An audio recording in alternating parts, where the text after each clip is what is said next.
एक दिन की बात है, न जाने उसकी पत्नी ने क्या किया था कि उसने उसे एक के बाद एक कई थप्पड़ जड़ दिए। हमेशा हर सिचुएशन को शांति से हैंडल करने वाली पत्नी भी इस बार इतनी अशांत हो गई कि उसने भी अपनी चप्पल निकालकर पति की ओर फेंक दी। हालांकि चप्पल पति के बालों को छूते हुए निकल गई, लेकिन ये बात यहीं पर खत्म नहीं हुई। अगर वो चाहता तो बात यहीं खत्म हो सकता था, मगर उसने इस बात को अपनी मर्दानगी का विषय बना लिया और बात बद से बदतर होती चली गई। रिश्तेदारों ने भी आग में घी डालने का काम किया। किसी ने कहा कि जो औरत अपने पति को चप्पल से मार सकती है वो ना तो वफादार हो सकती है और ना ही पतिव्रता। ऐसी औरत परिवार ही नहीं पूरे समाज पर कलंक की तरह है। वहीं बीवी के पक्ष वाले कहाँ पीछे रहने वाले थे। किसी ने कह दिया कि 21वीं सदी में भी जो स्त्री के साथ मारपीट करते हैं उन्हें तो जेल भेज देना चाहिए। इसी तरह कोई कहता कि जरूर उसको कोई और पसंद आ गई होगी, इसलिए अब पत्नी से मारपीट करने लगा है। इस तरह बात को बढ़ाते बढ़ाते बात कोर्ट तक पहुंच गई। दोनों पक्षों ने एक दूसरे के खिलाफ केस फाइल कर दिया। पति ने चरित्रहीन होने का, तो पत्नी ने दहेज और शारीरिक उत्पीड़न का आरोप लगाया। 3 वर्षों से भी अधिक दिनों तक केस चलता रहा। इन 3 वर्षों के दौरान दोनों पति पत्नी अलग अलग ही रहे थे। इन 3 वर्षों के दौरान दोनों पक्षों के समर्थकों की संख्या भी कम हो गई थी। पहले जहां दोनों पक्षों में समर्थकों का समूह होता था, वहीं अब गिने चुने लोग ही रह गए थे। पति और पत्नी दोनों की आर्थिक स्थिति भी इतने समय के दौरान नीचे गिर चुकी थी, जिन्हें वो दोनों अपना अपना शुभचिंतक समझ रहे थे। पैसों की बात आते ही उन्होंने भी अपना पलड़ा झाड़ लिया था। अगर कोई देने को राजी भी हुआ तो मोटे ब्याज की शर्त पर। आखिरकार वही हुआ जो सब चाहते थे, डाइवोर्स अपोस्ट्रोफी। हर कोई खुश था, दोनों पक्षों के रिश्तेदार, उनके माता पिता और दोनों के वकील। लेकिन 5 साल की सुखद शादी और एक सुंदर बेटी होने के बाद मिले इस डाइवोर्स से पत्नी मूक थी और पति भी शांत। शायद ये एक इत्तेफाक ही था कि इस खुशी को मनाने के लिए दोनों पक्ष के लोग आमने सामने एक ही चाय की टपरी पर बैठे थे। इत्तेफाक इसलिए क्योंकि ज्यादातर लोग जो एक दूसरे के विरोध पक्ष को सपोर्ट कर रहे थे, वे एक दूसरे को अच्छे से जानते भी नहीं थे।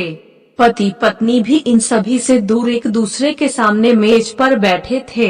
पत्नी ने पति से कहा कि अब तो खुश हुए ना, तुम्हारे मन की बात जो हुई है मुबारक हो। तभी पति ने कहा कि तुम भी तो आज जीत गई हो, मुझसे तलाक तो तुम्हें भी मिल गया है। Congratulations to you too। पत्नी ने पूछा कि तलाक को तुम जीत का प्रतीक समझते हो। अब पति चुप रहा, कुछ नहीं बोल पाया। थोड़ी देर की शांति के बाद पति ने कहा, मुझे तुम्हें 5 लाख रुपए अभी और हर महीने 8,000 देने का आदेश है। अभी मेरे पास पैसे नहीं है, इसलिए हमारा मतलब मेरा जो सिटी में फ्लैट है, उस फ्लैट को मैं तुम्हारे नाम कर देता हूँ। तब पत्नी बोली, लेकिन उस फ्लैट की कीमत तो 18 लाख है। पति ने कहा कि हाँ, लेकिन हमारी बेटी तुम्हारे साथ है ना, और आगे जाके उसके खर्चे भी तो बढ़ेंगे, इससे तुम्हें थोड़ी आसानी होगी। तो पत्नी बोली कि नहीं नहीं, मुझे सिर्फ 5 लाख ही देना और तुम हर महीने 8,000 तो देने ही वाले हो, मैं मैनेज कर लूंगी। अगर 5 लाख नहीं है तब भी कोई बात नहीं। और दोनों फिर से शांत हो गए। पति सोचने लगा कि कितनी भोली और समझदार है ये औरत, जो कुछ समय पहले तक मेरी पत्नी थी और अब अनजान। ये वही है जो कम से कम खर्चे में घर चलाती और पैसे बचाकर मेरे जन्मदिन और बर्थडे पर हमेशा मेरे लिए नए कपड़े खरीद लाती। वह कभी बीमार भी हो जाती तो पैसे बचाने के लिए मुझे मालूम न होने देती और घरेलू नुस्खों से अपना इलाज कर लेती। मगर घर में कोई और बीमार होता तो तुरंत डॉक्टर के पास लेकर जाती। मेरी हिम्मत ही मारी गई थी। मैं ही अपनी झूठी मर्दानगी के चक्कर में इतनी बड़ी गलती कर बैठा। उधर पत्नी के दिमाग में भी उथल पुथल चल रही थी। अभी भी वैसा का वैसा ही है, पहले भी खुद से ज्यादा हमारे बारे में सोचता था और अब भी वही कर रहा है।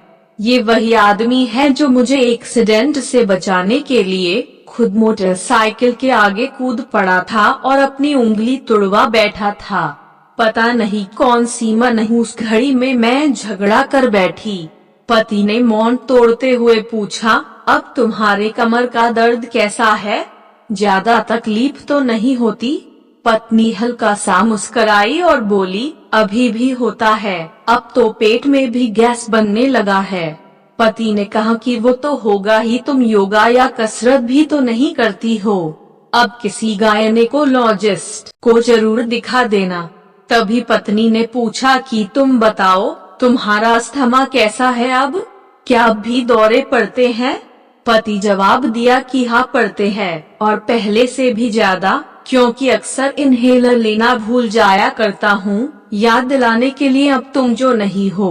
यह सुनकर पत्नी के आंखों में आंसू आ गए। वो बोली, तुम्हें मेरे चरित्र पर सवाल नहीं उठाने चाहिए थे, तो ये परिस्थिति आती ही नहीं।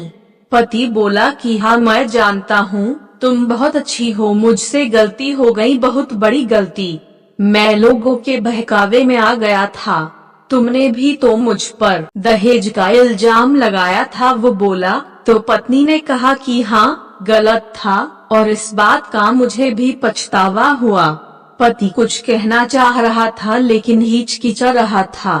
तब पत्नी ने पूछा कि कुछ कहना चाहते हो? तो पति बोला कि क्या सब पहले जैसा नहीं हो सकता? पत्नी बोली कि क्या मतलब? पति ने कहा कि मतलब कि हम फिर से पहले की तरह पति पत्नी बनकर, सच्चे दोस्त बनकर नहीं रह सकते? पत्नी ने पेपर दिखाते हुए कहा कि पर ये डाइवोर्स के पेपर। पति ने अपने पास रखे डाइवोर्स के पेपर फाड़ते हुए कहा, फाड़ देते हैं। पत्नी ने भी अपने पास रखे पेपर फाड़ दिए। सभी हैरान थे, वकील, रिश्तेदार और माँ बाप। पति पत्नी दोनों एक दूसरे के हाथ में हाथ डाले और अपने घर की तरफ चल दिए।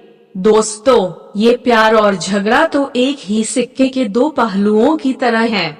दोनों को स्वीकार करना होगा, तभी ये पवित्र रिश्ता उसकी मंजिल तक पहुंच पाएगा।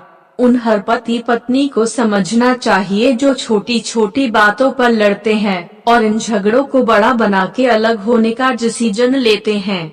मित्रों, अगर वीडियो पसंद आया है तो प्लीज हमारे चैनल को सब्सक्राइब कीजिए, वीडियो को लाइक कीजिए, कमेंट कीजिए और शेयर कीजिए। वीडियो देखने के लिए धन्यवाद।